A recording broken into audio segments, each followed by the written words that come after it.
So today I'm hanging out in a Muzzle Shop, and that's a lot of fun because if anybody knows anything or is as pumped with the Nintendo Switch as I am, it's definitely Muzz.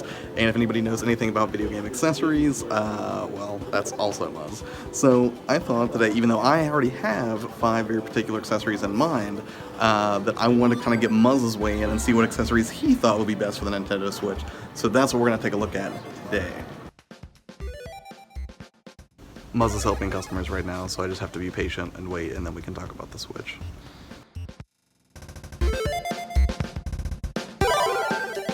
Alright, so like I mentioned earlier, I'm hanging out at Muzz's shop today, and he's right here. And I am very curious to hear what you have to say about Nintendo Switch accessories, because I know we're both pumped about the system, and I've already talked about the games I'm pumped for, which I think you and I share a lot of the same tastes, which we have to, because there's only like 6 games at launch. Well, like 7 now, I guess, because we've got but Binding of Isaac, and then I Am Setsuna? Yeah, Setsuna. So, right now, I'm going to turn the camera around and just put it 100% on Muzz and get his take on what like some of the best accessories are that you could get for the Switch. And then I have my own take on it. I'm curious if any of my, my accessories I would choose match up with what you would have to say.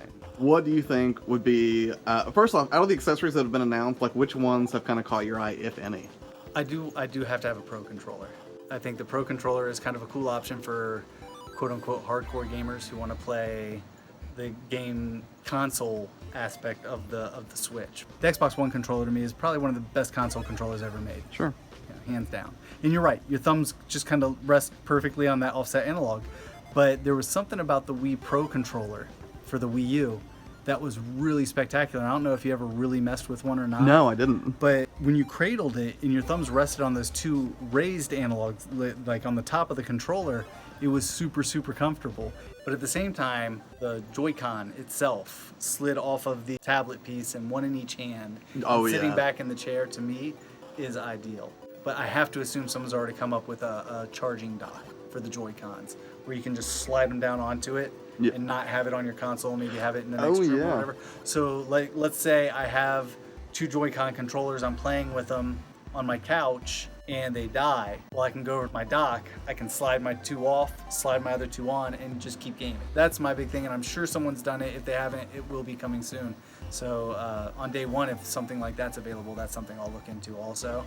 So, I mean, really, aside from just the Pro Controller and that, I can't think of another thing I absolutely positively have to have for it.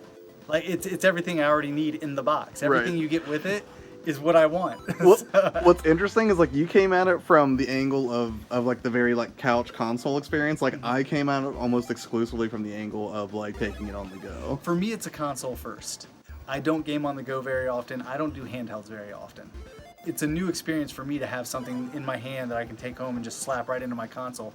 It might actually get me to game on the go a little more than I always or ever have really in the past. Your accessories were more geared towards console. Mine, I was super excited about mobile, and particularly this. This is one of the first accessories that I'd recommend for the Switch.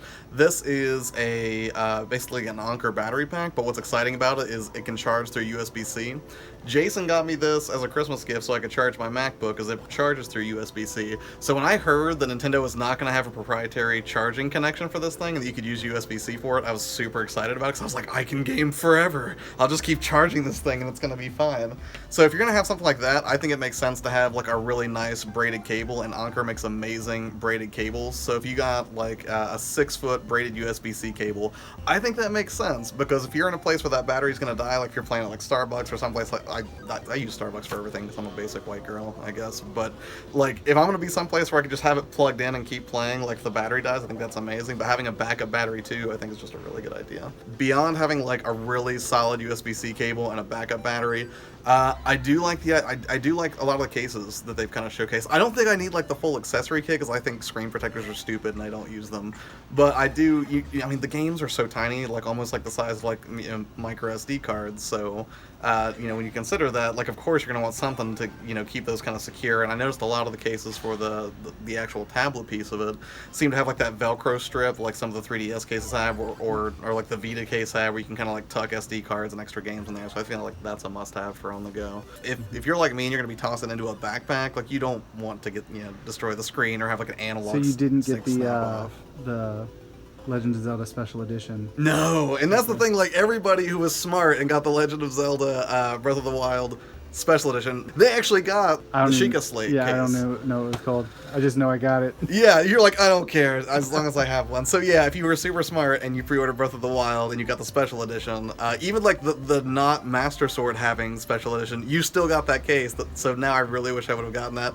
I did not have the foresight to do so. Muzz did. He is laughing at me derisively from behind the camera. You just can't see it. So the only other accessory I'm on the fence about is the. Have you seen like the Hori stand for it? I haven't. Yeah, it's like, so it's basically just like a piece of plastic, but it lets you elevate the tablet even further, like off the table, so it's not like just sitting directly on a table. So it lifts it up more towards eye level, and then it can like lean back at like 3 different sort of angles. So Muzz is closed everything up right now, and we're gonna take off. He's actually not gonna keep me hostage in here, Pulp Fiction style, which is great. But yeah, so those are basically 2 completely differing perspectives on the accessories you should pick up for the Switch.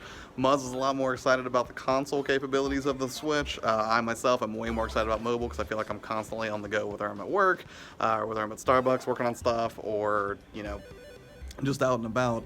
I just love the idea of having a game like Skyrim with me at all times, which is just completely fantastic. So, now I think we're going to get out of here, and then I'm going to go edit all this footage together, which is going to probably take a while, but should be fun. This vlog was cool until Muzz started talking with his hands so much. Ugh, just the worst. And this is when the real fun begins at level 1. And it turns into a Tarantino film. What does Marcellus Wallace look like? You know that's gonna go in the outtakes at the end.